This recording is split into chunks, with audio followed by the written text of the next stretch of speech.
to the I Am Mom Summit. I'm Chelsea. I live in beautiful Las Vegas, Nevada. I'm married to my best friend and partner in chaos management, Daniel. And I'm a mom to 3 of the best kids on earth and the unofficial second mom to a bunch of teens in our town. I'm a licensed and internationally certified cybersecurity consultant and the founder of Digital Mom Talk, where I host workshops and private consulting teaching parents how to build safe virtual playgrounds for their families. Today, I'm going to teach you 3 valuable tools you can share with your kids to be a light in a digital world. Tool number 1 is to teach our kids how to recognize danger online. I recall a video I watched as a young child. It was about a mother who scolded her daughter for going to their very busy street corner of the highway street that they lived off of. You could see the terror and fear on the mother's face as she imagined all the things that could happen to her daughter and told them to her if she were to leave the safety of their street. Amidst the yelling of the mother, trying desperately in her fear to teach her daughter how to avoid this danger, her young daughter asked a question I have never forgotten to this day. She asked, "Mommy, what's a corner?" Most of us today focus on scaring our kids into obeying our rules and using our parental controls when it comes to technology. But just like the young daughter did in the video, we forget to teach them what the danger looks like in real life and how to avoid it. Teaching our kids from a place of fear never produces good results. We will have far more success when we teach them from a place of love, understanding, respect, trust, and most importantly, calm. For example, we teach our kids not to talk, follow, or friend request people they don't know in person online. We teach them not to share certain things like their school, address, or personal information online, and never tell people where they live. Yet, when we want to catch a taxi ride home from the airport, we simply open up an app on our phone, enter in our home address, wait for a stranger to show up in their car and take us to our destination. We even pay for this service. Can you see how this can be confusing to your kids? So what's a better way to teach our kids? We teach them how to defend themselves. We teach them that instead of looking up a friend online, we go to the source of the information we need. When you and I wanted to get a phone number back in the day, we actually had to walk over to our friend and ask them for it. And when we did that, we silently prayed we didn't get that rejection hotline number. If you and I were extra smart, we memorized those numbers or put them in our phones so we didn't fall victim to a really nasty prank. We can teach our kids to do similar things. We can teach them to be leery and not respond to message requests from strangers that start with "Hi" or "Hi, beautiful, what's your name?" or "Hey, you're really pretty, are you a model?" or comments that provide flattering words. We can teach them to have a safe phrase with their friends when communicating online so that they know they're not talking to an impersonator. It is not enough just to tell our kids and lecture them about the dangers online. We have to teach them what the dangers look like in the first place. Once they understand where the danger is, we can help them with avoiding it with tool number 2. Tool number 2 is teach our kids how to live family values online. I have read several stories about teenagers and adults alike pretending to be someone they're not online.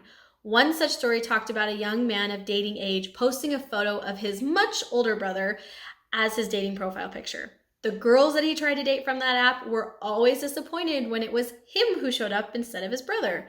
As a result of such dishonest behavior, this young man suffered greatly from self-worth and acceptance of his true value and hated his brother. As parents, we can teach our children what behaviors online are honest, virtuous, chaste, benevolent, and build that positive online reputation that will allow them to be a light in the darkness. Instead of focusing on telling them the scary stories, it is imperative that we provide our children with scenarios and teach them what is acceptable and appropriate in our homes. We can do this through object lessons like making brownies and substituting the sugar for salt. We can then ask our kids how telling a simple lie like using someone else's profile picture for ours affects how others see us, or how using someone else's phone or social media profile to get to know the person we like online can have consequences that aren't exactly desirable. Such lessons, especially when taught by our children, can have a more lasting impact than we realize. The saying goes that the best way to remember the lessons we've learned is to teach them to others. We can also teach by living our values through our own digital practices online. For example, I had one mother who was annoyed at her daughters for always having multiple internet tabs open when they were doing things like their homework. She felt that such action distracted her daughters from their very important homework tasks and made it go 3 times as long. However, when we talked about her own internet behavior, we found that she had the same bad habits. This mother found that once she began changing her habits and made a few minor adjustments to their internet filter, both she and her girls were able to live and give up the habit of having multiple tabs open. The most important aspect of teaching these values online is to provide our children with a safe place in which to practice living them online. Benjamin Franklin said, "Tell me and I forget, teach me and I may remember, involve me and I learn." The best tool I can provide my children with as a parent is the opportunity to practice, make mistakes, and learn from those experiences online in a safe environment.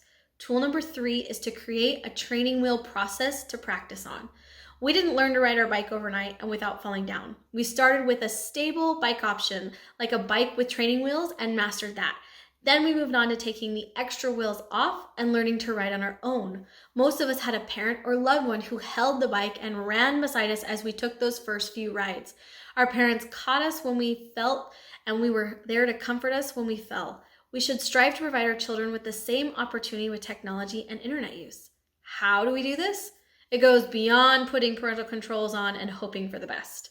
We need to have an environment and process in place for learning to take place. For example, when our kids approach us wanting a new social media app, we should have a process in place for them to actually practice using the app and being able to do it. We start with multiple discussions, creating boundaries, a way to measure their progress and build our trust, and most importantly, a redemption plan for the mistakes that we make. We should always include our children in this process because our children will be more likely to follow the rules when they have a say in them. Psychologists have proven that 90% of the time, individuals, even children, will follow the rules when they don't agree with them, when they are included in the process of making them. Thank you so much for tuning in and joining me here at I Am Mom Summit. If you would like to attend one of my workshops to learn more about how you can raise your kids to be a light in a dark digital world, please visit digitalmomtalk.com.